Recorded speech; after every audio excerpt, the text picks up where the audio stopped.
Oh. Alice, let me tell you something. Mm-hmm. I have many addictions. Yes.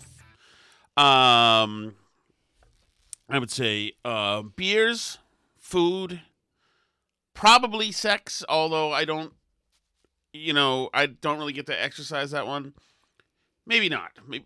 I guess all men are addicted to sex. So, but I'm not really. Okay, so, okay. We'll give you that one. Just okay.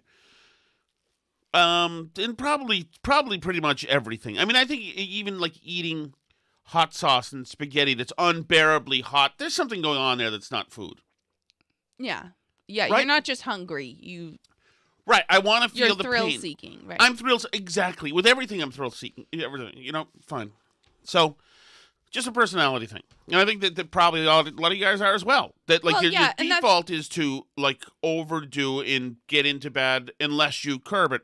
Well, but I think that that's a you thing in the sense that I think that you lack what I would call impulse control. Sure, and sometimes you're like, I want everything now. That I want more is better. Give me more now. Which I stand by that a little bit, but also like I would say, and occasionally in my life it has worked in a good way. Where, for instance, I got into jogging 20 years ago now. I still talk about how I just got done with jogging. It was 20 years ago. I got addicted to jogging, and of course, I got addicted to a woman then who got me unaddicted to jogging. I know. I realize that I have agency here, but still, not you. It was somebody else. 20 years ago, you were 14. So here's my thing. I also, Alice, am addicted to gambling, and I know because of the pain I felt this weekend. My friend Gray Stokey from Muskogee. Every year does a Kentucky Derby thing where he takes everybody's bets. Yep. And are you going somewhere? I'm just adjusting this camera. Okay. Yeah. Okay. No, go ahead. Keep talking. No. I'm listening. Where he takes everybody's bets. Hey, there's a different dog there today.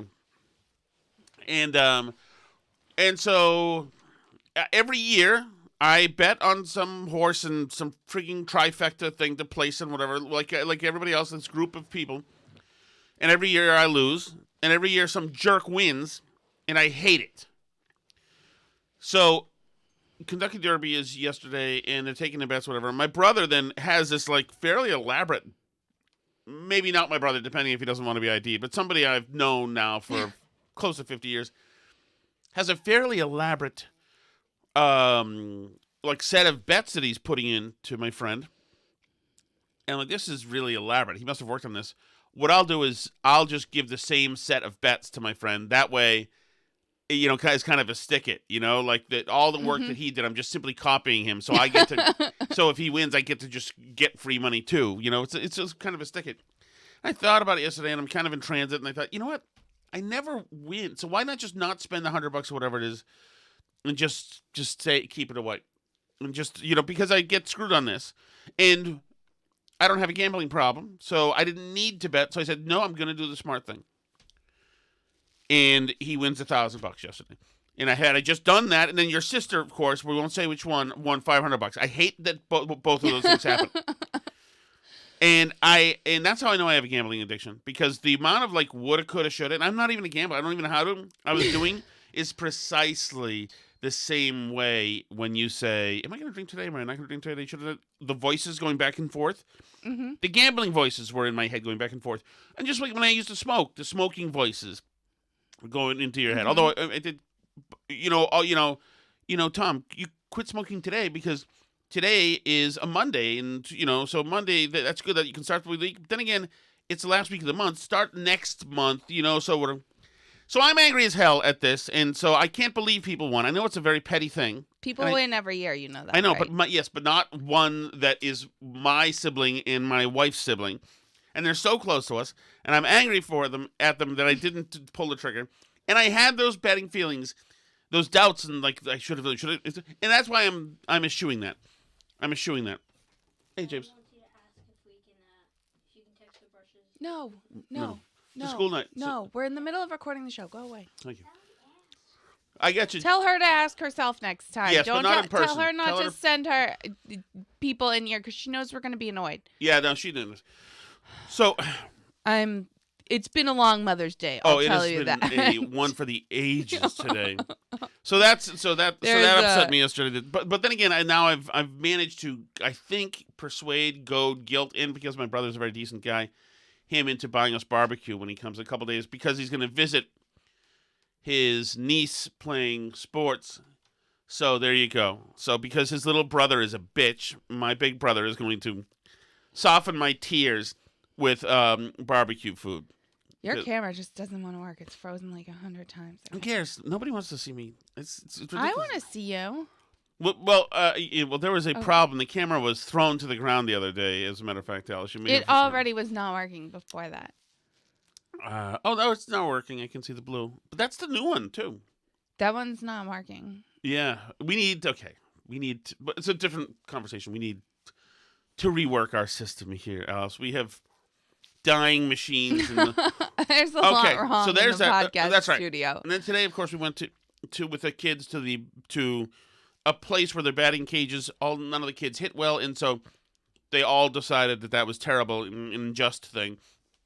They were already on thin ice before that. Some of them, right? Some were losing it for some other reason. Whatever. It was just one of those days. Alice, apart from that, where it was so Mother's Day was spent dealing with fires. Happy Mother's Day, by the way. Thank you. Happy Mother's Day to all you moms out there. What would you say? Remember, I am nearly 50 years old. Some might say I am overweight.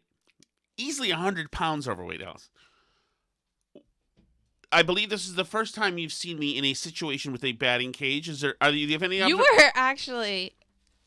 were really good. You were really good. You were crushing them. Thank you.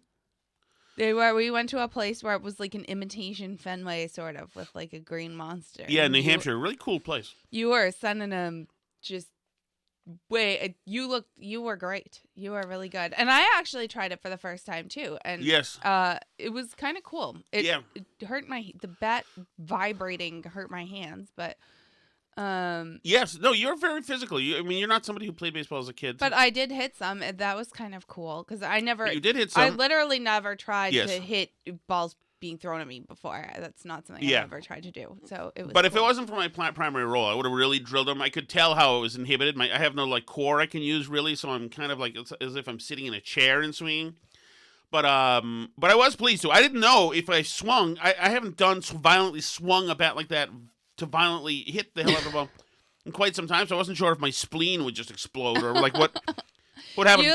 You were good out there. You looked good. Thank you. And you looked like you knew what you were doing, and like you like swung the bat with like one hand in your follow through as you hit the ball, which like looked cool, and like you knew what you were doing. Solid's left from the old days, the old me. That's right, 1984. 21 batsmen struck out Alice McDonald Field, Winchester, Massachusetts.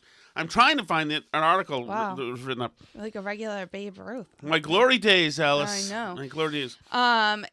And but it was cool because it was fun, like trying something different that I hadn't tried and like feeling how you could get better at it. Yeah. By like, I think we should do it more. It's also very good exercise because the freaking thing is relentless. I don't know. It's really scary. Seriously, it feels like there was 30 pitches. I mean, how many? Do you know how many there were? I wasn't counting. It was relentless. If you're a bigger guy, man, you're like after the 10th one, like, oh man, these things that keep coming.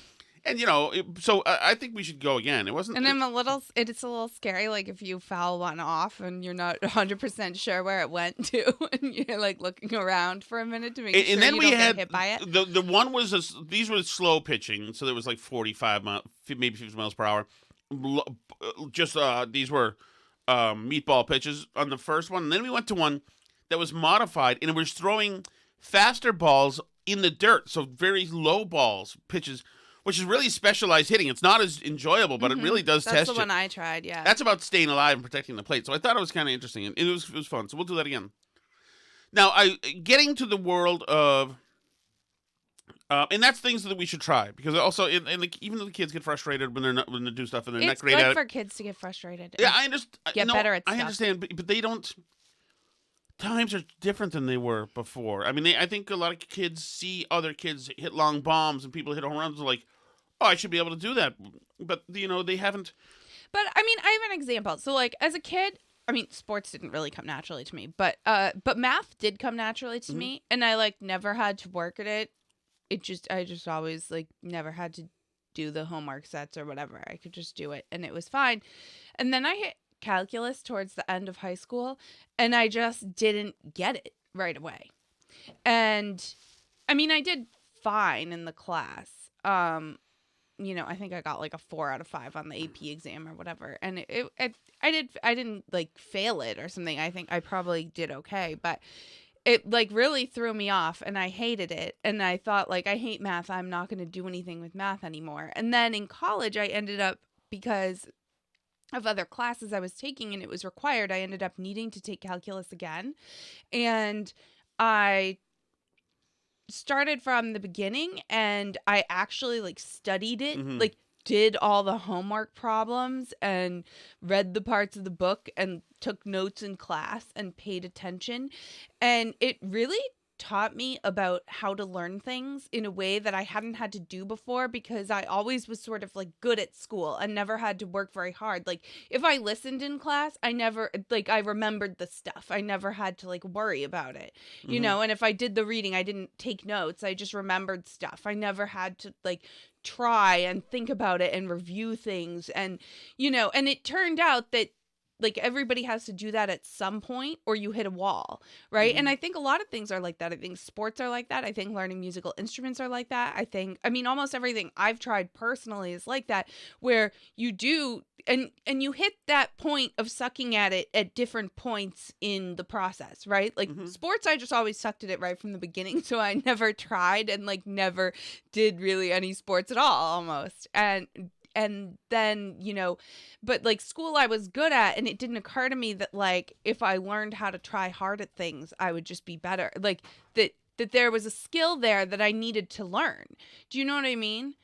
That and I wish that I had learned that earlier in my life, that skill of learning how to practice at things and get better at them, and how to take something that's challenging to you and that isn't obvious how to do from the start and to try at it, because everything requires that if you want to get actually truly good at it beyond a surface level, right? And I think that that's like what's important, and I think that that's in a lot of ways like what our kids are missing or struggling with right now, right? Right. And when school got hard and math got hard for me, I found it challenging, and I found it to be really boring.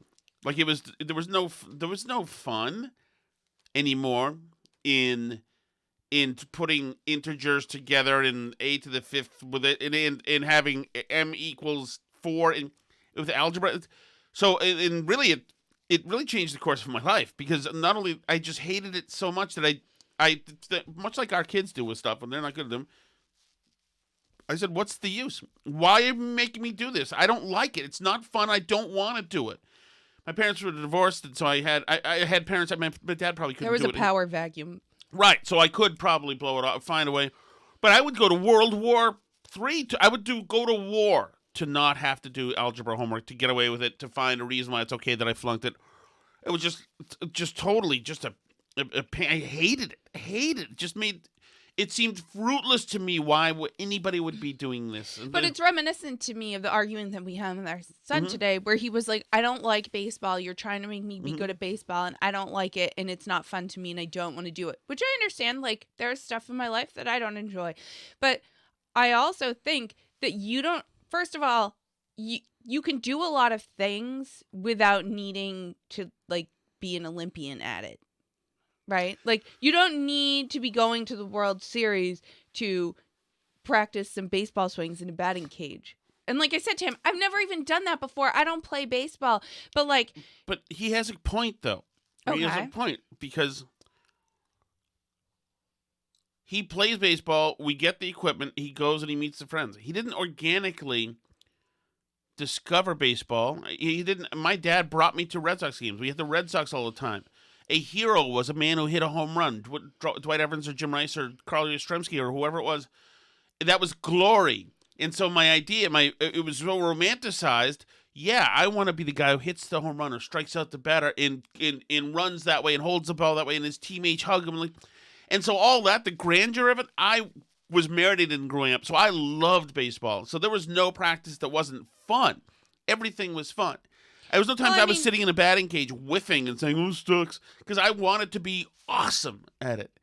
Well, yeah, but you also don't have to feel that way about it to have a good time. And I think in a lot of cases, like for me, I really wish I'd done more sports when I was younger and that I hadn't immediately been like, oh, wow, running sucks. I'm never going to do any of these sports and like never tried at any of them, and because I was like, oh, this is terrible. I hate this, immediately from the beginning. And then I never put any effort into it because I think a lot of things actually you have to work really hard at it in order to get to a point where it even is fun. Like sucking at anything isn't fun. Yeah. Like playing piano isn't fun if you can't play anything. Like that's and you're doing hot cross buns. That's not fun. No. Like, the fun of it comes after you've put the work in and you can do stuff. Like that's just totally agreed. There's nothing. It's not fun learning scales. It's fun when you can like be in a band or something. And I would put that as jogging is one of them too.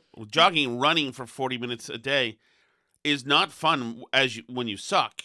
It might take a month or 2 months. Well, if you're in shape, but then it's the ability to then run as long as you want to and feel very little pain. Like that's where it's great. Once you're good at it, it's incredible. Right, but anything's like that. And I would argue that things like math are like that too. That you literally just can't enjoy math if you're struggling with the basics because you're still like learning scales and like you're not getting to be in the band or not getting to be on the baseball team hitting home runs like because you're just still learning how to even hold the bat and put the glove on. You're just not like I think that that's a very, very important thing that you have to learn in life, whatever it is that you're into. And I think that we have like so many mental health challenges and stuff in this country right now and people who struggle with all sorts of things. But I think that a big part of that is finding stuff and doing it, even if you're never going to be the best at it, even if it's not necessarily what you would have said is like your thing, but like you sometimes have to get outside of your comfort zone and learn something different in order to have stuff that you enjoy doing, right? And a lot of stuff is very learnable, right? Obviously at very elite levels of anything, there's a lot of natural talent there, right? Like if you're going to play professional football, then you have to be naturally gifted as well as working hard, right? It's not one or the other. But there's so much enjoyment you can get in your life out of hobbies that you have that you maybe aren't the best at, but that you do and get better at. And I think learning to get that type of enjoyment out of stuff, like no matter what it is, whether it's a sport, whether you do like some sport as an adult, or whether you take up gardening or sewing or painting or music or whatever it is, I think it's so critical. And I didn't feel necessarily today like I was doing the best job as a mom, but I hope that one thing that my kids take away out of all this stuff is like I do make them do a bunch of activities, and I don't necessarily like I let them pick which activities, and like we didn't make our son do baseball this spring. He's doing rock climbing instead because he didn't feel like doing baseball, and whatever, that's fine. But which, by the way, he's good at. But and it's very impressive. Hold on, it's impressive to watch, which I was blown away by. Yeah, which is, and I think probably. Well, go ahead. But I was just gonna say, like, I do think that you have to be doing stuff. I do think you have to be trying things and going outside of your comfort zone and learning new stuff that you didn't know yesterday, and like not just sitting at home moping around and like watching TV shows once you finish your chores and the stuff your parents make you do. Right. Like you have to actually be like have stuff that you're into that you do. There is the physicality is so important to clear your mind, to put you at a certain in a certain headspace every day, where and that's I'm trying to lose enough weight to get to do that again. And because there was, 5 years ago, I was jogging every day, or 4 years ago, whatever. And it was nightmarish to think about a day not doing it, because I need to be cleared. You need to clear yourself, by doing that thing. Speaking of clearing, Alice, shall we move to Washington, D.C.? We've seen a theme has come out of the media this week, and there's no doubt that this has been a nightmarish week for progressives, and in all women, as a matter of fact, Alice. Mm-hmm. But so you'll hear essentially what we're hearing right now. Since, I'll just play it. This is CNN. Officials are preparing for potential violence in the Capitol and nationwide after the leak of that Supreme Court draft opinion that would strike down Roe v. Wade after 50 years. Capitol Police are warning the far right is calling for violence against a religious group planning to rally for abortion rights. The far right. Mm-hmm. That's right. So now we're calling for violence. Right. So we're told that the far right is calling for violence. This thing is about the far right. The far right is going to create problems. By the way, I do love how it doesn't matter. It's CNN, doesn't matter. But the copy, they're going to do violence against a group that is for abortion rights. It's like, really? Abortion rights, huh? Okay. But so there's that, and this morning you and I heard everybody's saying the whispering is going on. These were obviously Republicans, conservative Supreme Court justice. Right. So was it? I forget who it was, but she said essentially, well, the leading theory is that a conservative leaked this, and then there's the other possibility that is far less likely, but some people think maybe it's possible a liberal leaked it, which is like the gaslighting is at such a level. This is what I was thinking in the car today when I was on my way back here for us to do the show, and I'm thinking to myself, like, I think they're at the point where they just literally say the exact opposite of what they know that we all know is the truth. They know that it's more likely that a liberal leaked this. At this point, we don't know, so I don't want to guarantee anything either way. But obviously, the more obvious solution is that a liberal leaked it. Of course it is. That's the more clear. To sound the alarm. But they're suggesting that it was somebody who hangs around, like a clerk or whatever, for one of the conservatives, who saw the voting going their way, but had concerns that somebody would defect. Yes, would get cold feet and defect. So then they would, make it public so that people more might defect if people are, let's say, protesting outside of their houses? Yeah, it's all the far-right wingers protesting outside the justice's house. The bank shot to think that somebody from the right would do this. Oh, finally, we're getting rid of Roe v. Wade. Let me do something to disrupt this thing that would happen. Even though right now it's going our way. It makes zero sense. If I were a conservative clerking for the Supreme Court right now, and this draft opinion was circulating out there, I would be holding my breath. I would be not rocking the boat, not circulating anything, not doing anything. I would be going to bed every night with this secret smile on my face and saying an extra little prayer that hopefully nothing will possibly screw this up. I would not be taking risks leaking the document. Now, it's possible someone's dumb. People do dumb things that screw up their own political plans, obviously. There's no guarantee that this is going to go either way, and I don't think I don't know what the person was thinking who did this. I don't know what's happening inside the Supreme Court right now. It's certainly possible that either people were thinking of defecting, or what I think is a bigger possibility is that this draft, which is very stringent and very much overturns Roe v. Wade, it is not the final version, and that what is about to come out is significantly softer than that, right? So this could be, if it were a conservative, my thought would be that it was a person who wanted to see something that looks more like this Alito draft and doesn't want to see something that maybe allows this Georgia law to stand, but doesn't fully get rid of Roe v. Wade. Maybe softens Roe v. Wade, maybe weakens it a little bit, but doesn't fully dump the whole precedent, right? Which is what the rumor has been that Roberts more wants to see, right? That he might end up writing a concurrence that says the Georgia law, which is, 15 weeks with medical exemptions, that can stay. But but in general, the idea that's really putting the court in the medical business.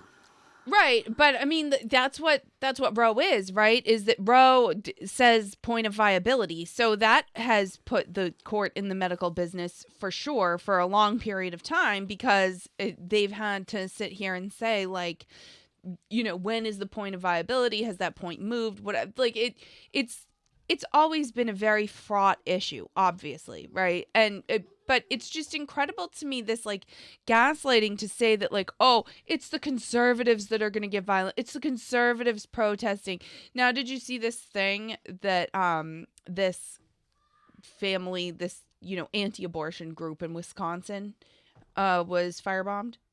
Yeah, I saw it. So, I mean, and I don't know. There's a lot of leftists on Twitter criticizing the photos of the supposed Molotov cocktail stuff, saying that it doesn't look like a Molotov.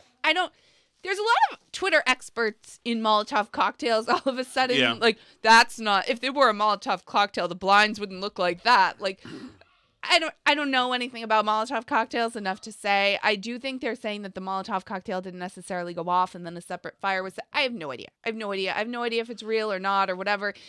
But this is the time for the wackos to come out of the woodwork, regardless. But I know that the left is freaking out. Obviously, I mean, like, they're. I don't know if you pulled any of the audio of it, but they've published the justices' addresses, and they're all outside of the justices' houses now. So and I think Virginia's been a little tougher. A bunch of the justices live in Virginia, but Kavanaugh and who's the other one? Is it Roberts? Live in Maryland, and Hogan's, like, not doing anything to. Kavanaugh.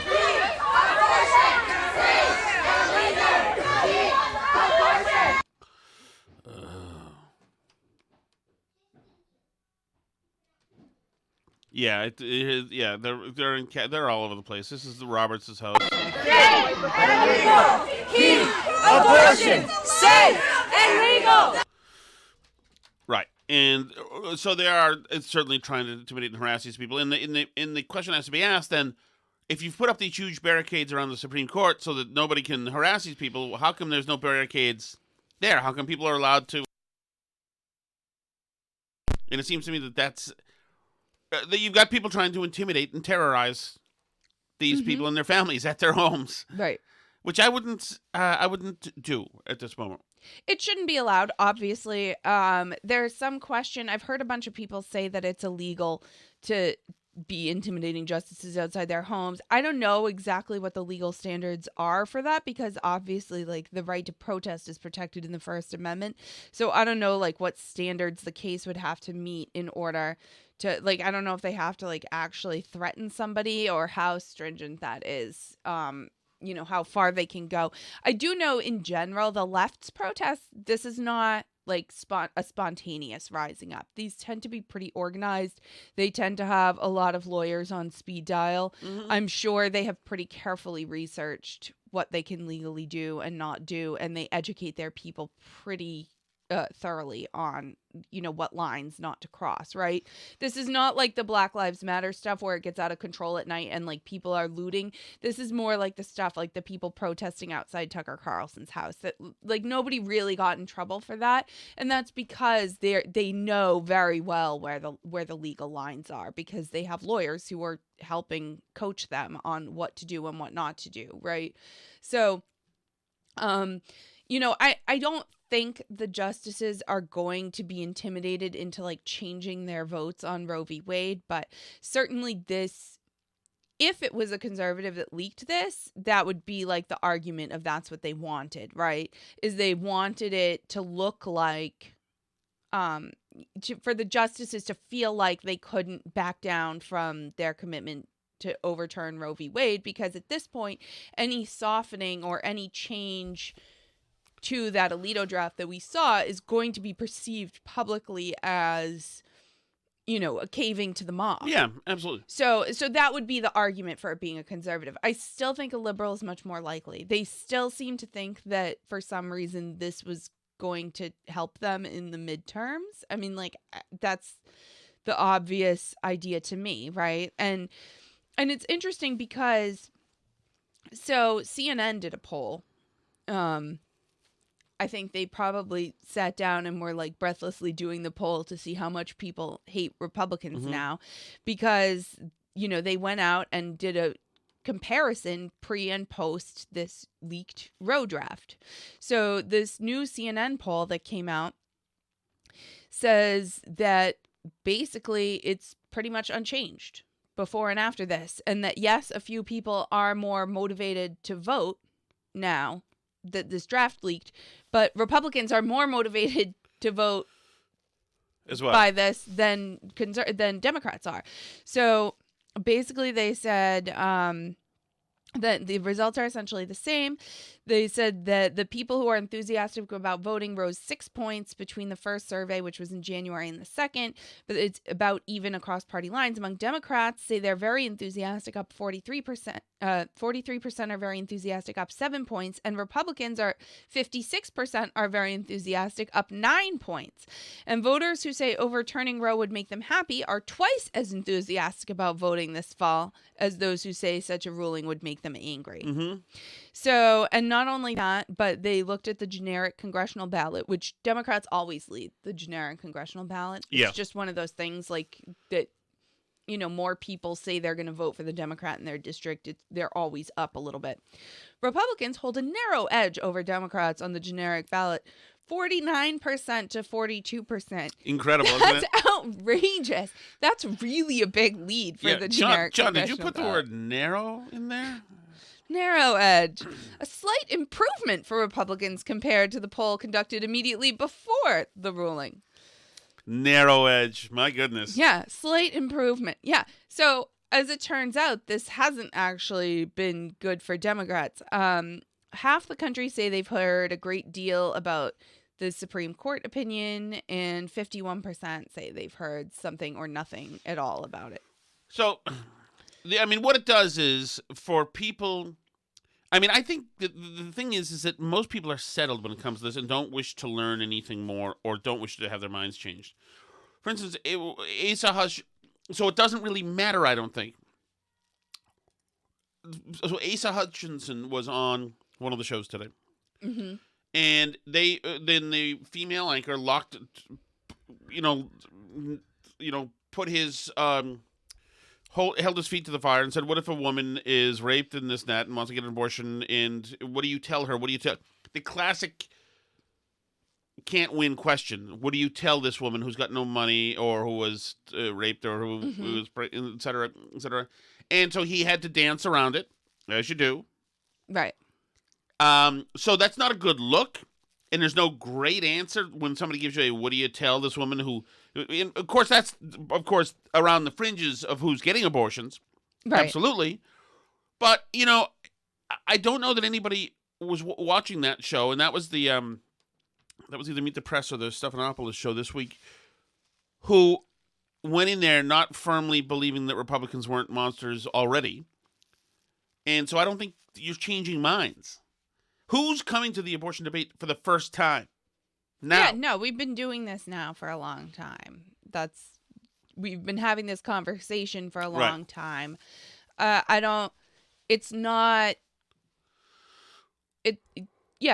People have opinions on this, and it is what it is. Younger people tend to be much more liberal on abortion than older people. I think that's because once you're older and you've experienced more like pregnancies and people around you being pregnant, whether you're a man or a woman or whatever, like, you know, I think that it tends to make you realize that it's a little more complicated than the straight up, like, my body, my choice thing makes it seem, right? And I think a lot of people have very nuanced views on abortion, right, that aren't strictly captured by this very strong, like, pro-life, very strong pro-choice thing, right? I think a lot of people are kind of where Europe is, right, which is that, like, if you must, then the first few weeks, and then you should really not, because it's pretty terrible after that. Right. Well, and but also, like, we're not having the same debate as in 1973 because we're a different country. There's far more brands of birth control out there. Far fewer people are getting abortions. The demand is way down. Right. Than back then. We also have more science to see more. We have more science. What's going on. There's easier means of movement, and people are more mobile now than they were back then. So if you're somebody who was, and we have a stronger welfare state now than we did then too, I think. Poverty now is not what it was in 1973. Well, yeah, it's a good point. Actually, having kids is incentivized. So it's a different world than it is back then. Well, that said, I'm not totally comfortable. There's part of me that does not like, and I understand that these should go to the legislatures and these people should vote and pass laws. That said, it's an odd thing that suddenly a choice you had, because if you're a 25-year-old woman, you were raised to believe that you had certain freedoms and rights, and suddenly it's not there in your state or whatever. Right. It's got to be an odd thing. I mean, is there Well, another... you used to pre the Civil War, in certain places in the United States, you were allowed to own other people and make them work on your plantation. Not in memory, Alice. No, it's not in memory. I don't think there's anything... It's not in memory. In the civil rights era, you were allowed to, for example, run your your local school district and have a black school and a white school. And this is a good example because this is also something that was overturned by Supreme Court precedent. The 14th Amendment was passed way back in the 1800s and said, that you have to treat people equally under the law, and the Supreme Court ruled and said, yeah, but that doesn't mean you can't have a black school and a white school. You can have separate segregated schools as long as they're separate but equal. You're not breaking the 14th Amendment. That's fine. You're not violating the Constitution, right? And that was the Supreme Court precedent. That was your right in your local school district to determine how you wanted your school set up. And if you wanted segregated schools in your local school district, you could have that. Well, Brown v. Board, right, whatever that was, 1958 maybe, that was overturned. And you lost that right to decide that about your local school district. You used to be able to have a school district where you didn't have to send your nice little white kid to school with black kids. That used to be a, quote, right that you had in this country. And the Supreme Court took that right away from you. Or James or right? Somebody, can you let the dog out? That was the right to segregate against people was a right that got taken away from you in Brown v. Board, right? And that's living memory. There were people that were alive in this country in 1958, right, that remember that. That's so, I mean, I don't know if I buy the argument, because people have rights on both sides. Do you have a right to send your kid to a segregated school if you want to? Well, you lost that right in Brown v. Board. Well, Alice, that's a few pages ago, though. What in your life? And I'm not. I mean that is what happens in a democracy, especially when you have crappy laws. That these crappy laws get overturned sometimes, and that's life. Right. Just because a precedent exists doesn't mean it was right. What in your life? What is comparable? I can't imagine anything comparable. I remember in when I was 25 years old, I was allowed to smoke in bars, and then one day when I turned 30, they took that away from us. But it's a little different. We just smoked outside like third-class citizens. I mean, I don't know. Yeah, but I also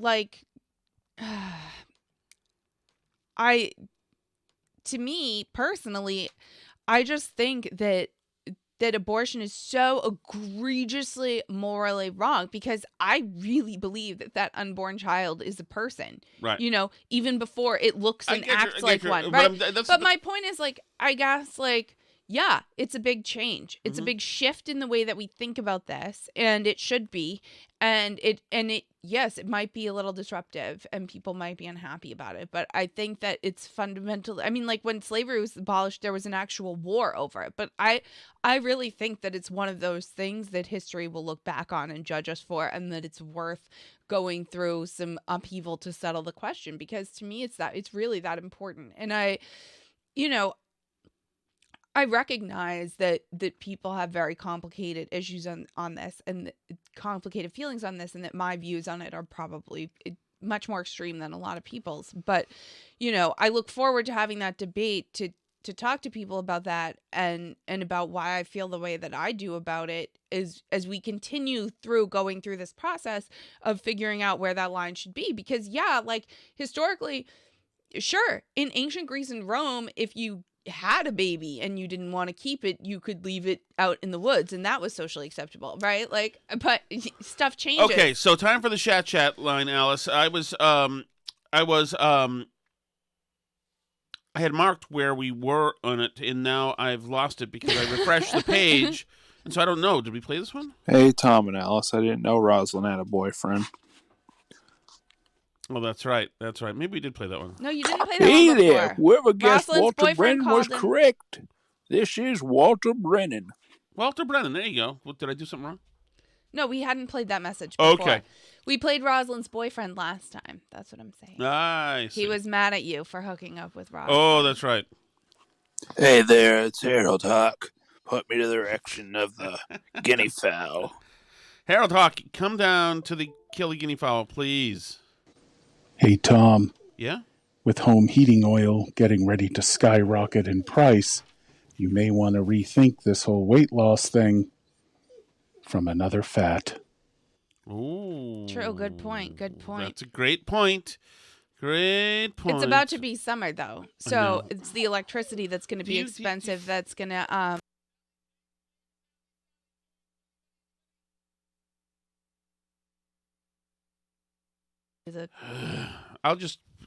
We can let her outside. I'll turn Okay. them. Okay. Sorry, I'm trying to get somebody to let the dog out. What's up, you hot shats? Hey. Tom, whatever happened to your proxy war with one Chip Goins? What a douche that guy is. I've had Twitter spats with him, too. He blocked me.